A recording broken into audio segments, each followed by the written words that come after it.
ឆ្នាំ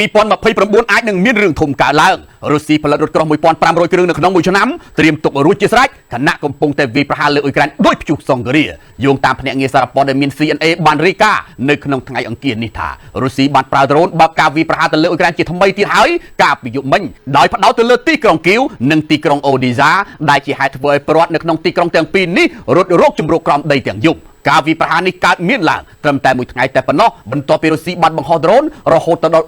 479គ្រឿងវាយប្រហារអ៊ុយក្រែននៅក្នុងទ្រង់ទ្រាយធំបំផុតមិនធ្លាប់មានកាលពីថ្ងៃច័ន្ទបើទោះបីជាយ៉ាងណាក៏ដោយកងទ័ពអាកាសអ៊ុយក្រែនបានអះអាងថាខ្លួនបាញ់កំទេចដ្រូនរបស់រុស្ស៊ីបានរហូតដល់460គ្រឿងនិងបាញ់ស្ទាក់ចាប់មីស៊ីលបាន19គ្រាប់ឯណោះរុស្ស៊ីបន្តវាយប្រហារមកលើអ៊ុយក្រែនយ៉ាងខ្លាំងក្លាបែបនេះក្រោយប្រធានាធិបតីពូទីនបានប្រាប់លោកប្រធានាធិបតីដូណាល់ត្រាំឲ្យលើផ្ទាល់នឹងត្រជាក់ថារុស្ស៊ីនឹងសងសឹកអ៊ុយក្រែនឲ្យស្គាល់ថ្នាំខ្លាំងវិញក្រោយអ៊ុយក្រែនប្រើដ្រូនសំណាញ់ពីងពីងទៅវាយប្រហារកំទេចយន្តហោះទម្លាក់គ្រាប់បែករបស់រុស្ស៊ីជាច្រើនគ្រឿងនៅក្នុងនោះអ៊ុយក្រែនអះអាងថាបាន41គ្រឿងប៉ុន្តែក្រោយមកមានសេចក្តីរាយការណ៍ថាខូចខាតត្រឹមតែ12គ្រឿងនោះគណៈវិមានក្រំឡាំងនៅតែបន្តវាយប្រហារទៅលើអ៊ុយក្រែនមិនបន្ធូរដៃយ៉ាងដូចនេះមេក្រសួងការពារជាតិអាល្លឺម៉ង់គឺលោក Carsten បានប្រាប់សាជីវកម្មផ្សព្វផ្សាយសម្លេង BBC ថាបណ្ដាប្រទេសលោកខាងលិចគួរតែត្រៀមខ្លួនឲ្យហើយទៅសម្រាប់លទ្ធភាពវាយប្រហារពីសំណាក់រុស្ស៊ីនៅឆ្នាំ2029ព្រោះបើយោងតាមក្រុមអ្នកវិភាគនៅអាល្លឺម៉ង់និងបណ្ដាសម្ព័ន្ធមិត្តផ្សេងទៀតបានរកឃើញថារុស្ស៊ីកំពុងតែសម្រុកផលិតរថក្រោះសម្បើមណាស់